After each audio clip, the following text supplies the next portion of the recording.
All right, today we're diving into kayaking A&D conservation. We're talking about the Clinton River, and more specifically, the Clinton River Watershed Council. Huge thanks to Motor City Paddle Club Kayak Rentals for making this deep dive possible.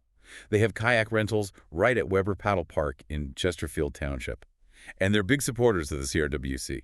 They really get it. You can't enjoy a river without understanding and protecting its ecosystem. And that brings us to watersheds. Okay, so before we get all eco-warrior on our kayaks, Yeah. can we make sure we're all on the same page here? What exactly is a watershed, and why should we as kayakers care about the one that feeds into the Clinton River? Think of it like this. A watershed is like a giant drainage basin. Every raindrop, every melting snowflake, even that little puddle in your driveway, it all flows toward a central point. In this case, all those tiny tributaries feed into the Clinton River, which then makes its way to Lake St. Clair.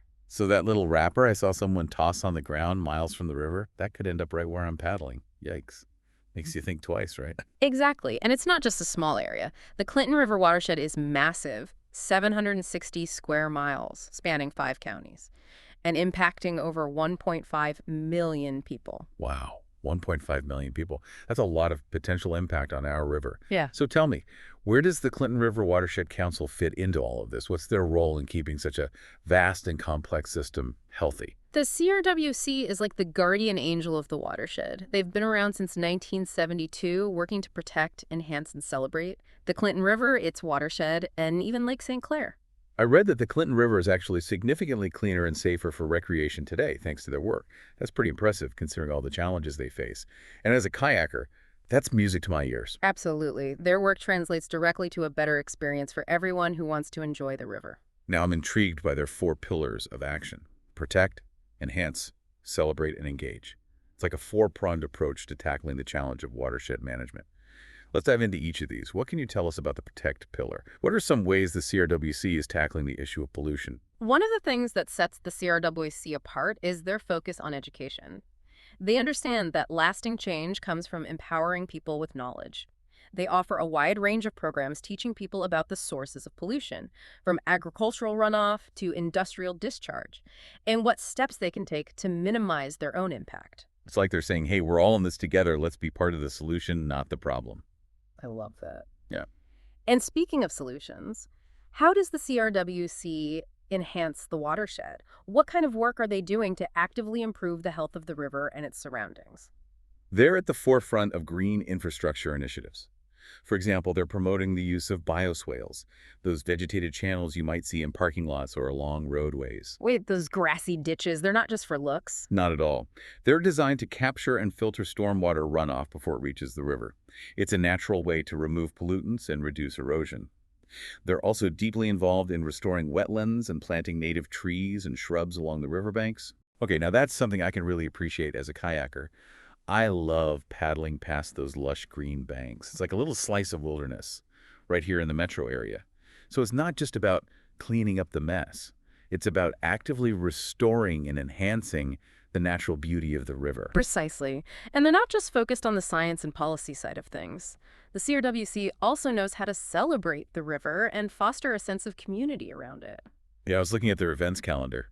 It is packed with fun activities like the Stone Sly Search, where people get to learn about water quality by collecting and identifying these fascinating little critters. It's amazing how they can make science so engaging. They really understand the power of hands-on learning and community involvement. So last but not least, let's Okay. talk about the engage pillar. This is where they get everyone involved, right? What are some ways the CRWC is empowering everyday people to contribute to the health of the watershed? They have a fantastic volunteer program with opportunities for everyone, from hardcore river warriors to folks who just want to lend a hand for a few hours. You can help with river cleanups, plant trees, monitor water quality. The options are endless. I've always wanted to get more involved, but I don't have a science background. Do you think I could still make a meaningful contribution? Absolutely. They have a role for everyone. You don't need to be a scientist or an environmental expert to make a difference. Even spreading the word about the CRWC's mission or attending one of their events can have a ripple effect. That's good to hear. Yeah. Now, out of all the amazing work the CRWC does, what's the thing that really stands out to you? What gets you excited about their approach? For me, it's the way they connect the dots between environmental health and human well-being. They understand that a healthy river benefits everyone. from the wildlife that depends on it, to the people who enjoy kayaking, fishing, or simply living in a beautiful and vibrant community. I love that. It's not just about saving the planet for the sake of saving the planet. It's about creating a better quality of life for all of us. What stands out to you about the CRWC? What aspect resonates most? That's a great question for our listeners to think about as we move forward. What does a healthy Clinton River mean to you? What does a healthy Clinton River mean to you? Yeah, exactly. We've just scratched the surface here. So tell me more about those volunteer opportunities. What are some specific ways people can roll up their sleeves and make a difference? Well, they have a diverse range of options, catering to different interests and time commitments. For example, they host regular river cleanups, which are a great way to get some fresh air, connect with other nature enthusiasts, Yeah, and make a visible impact. sign me up for that. I can't stand seeing litter floating in the river. It's such a buzzkill when you're trying to enjoy a peaceful paddle. What else can folks do? For those who are more scientifically inclined, the CRWC offers training in water quality monitoring. Volunteers learn how to collect samples test for various parameters, like dissolved oxygen and pH levels, and report their findings. It's citizen science in action. That sounds pretty cool. I bet it feels empowering to contribute to real scientific research. What about folks who are more into, Yeah. you know, getting their hands dirty? They've got that covered too. The CRWC is actively involved in habitat restoration projects, where volunteers can help plant native trees and shrubs along the riverbanks. These plantings help stabilize the banks, prevent erosion, and provide valuable habitat for wildlife. So it's not just about cleaning up the water. It's about restoring the entire ecosystem, right? Exactly. And beyond volunteering, there are other ways to support the CRWC. You can become a member, which helps fund their programs, or simply spread the word about their work. Every little bit helps. Now, we've talked a lot about the positive impact of the CRWC, but I'm curious, what are some of the challenges they face in their efforts to protect and enhance the watershed? One of the biggest hurdles is the sheer scale of the watershed. Remember, it's over 760 square miles, spanning across 5 counties. That means they have to coordinate with multiple municipalities, businesses, and landowners to effectively manage the river. That sounds like a logistical nightmare. It can be, but it also highlights the importance of collaboration. The CRWC understands they can't do it alone. They work closely with local communities, government agencies, and other environmental organizations to achieve their goals. It's like a giant puzzle, and they're trying to put all the pieces together. What are some other challenges they encounter? Funding is always a concern for nonprofit organizations, especially those working in the environmental field. The CRWC relies heavily on grants, donations, and membership fees to support their programs. I imagine it's a constant struggle to Uh, secure the resources they need to carry out their mission. It is. But despite these challenges, they've managed to make remarkable progress over the past 5 decades. They've played a key role in reducing pollution, restoring habitats, and raising awareness about the importance of protecting our waterways. And it's not just about the water itself, right? They've also worked to improve access to the river and enhance recreational opportunities for everyone.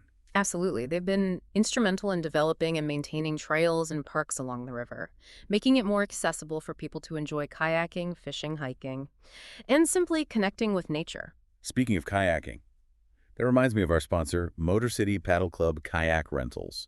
They're doing a fantastic job of making it easy and affordable for people to get out and experience the beauty of the Clinton River. They're a great example of a business that's not only supporting the CRWC, but also actively promoting sustainable recreation. By providing rentals right at Weber Paddle Park, they're encouraging people to connect with the river in a way that's both fun and environmentally responsible. It's a perfect partnership. Now let's shift gears a bit and talk about the future. What are some of the CRWC's goals and priorities moving forward? One of their top priorities is to continue expanding their educational outreach programs. They want to reach even more people, especially young people, and instill a sense of environmental stewardship from an early age. Education is so crucial. It's about empowering the next generation to become champions for our waterways. What are some other goals they're working towards? They're also committed to strengthening their partnerships with other organizations and communities within the watershed.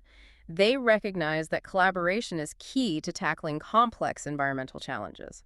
By working together, they can leverage resources, share knowledge, and amplify their impact. It's about building a network of support for the river and its surrounding ecosystems.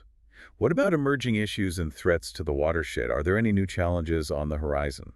Well, they're constantly monitoring for things like invasive species, climate change impacts, and development pressures. It's an ongoing battle to protect the health and resilience of the watershed. It sounds like their work is never done. So with all these challenges and opportunities ahead, how do you feel about the future of the Clinton River watershed?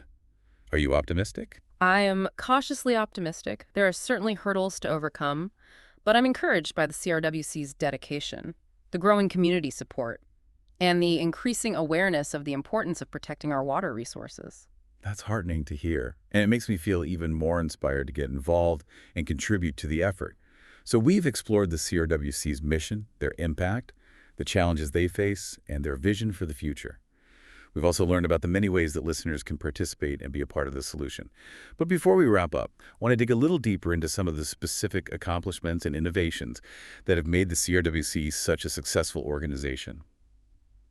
We're back, ready to wrap up our exploration of the Clinton River Watershed Council. It's been incredible learning about their dedication to this river. Definitely. We've seen how they're tackling pollution, restoring habitats, and engaging the community. But as you mentioned, there's even more to uncover. What are some of those accomplishments that demonstrate the CRWC's effectiveness? Well, one thing that struck me was their success in advocating for policy changes. The ones that benefit the watershed.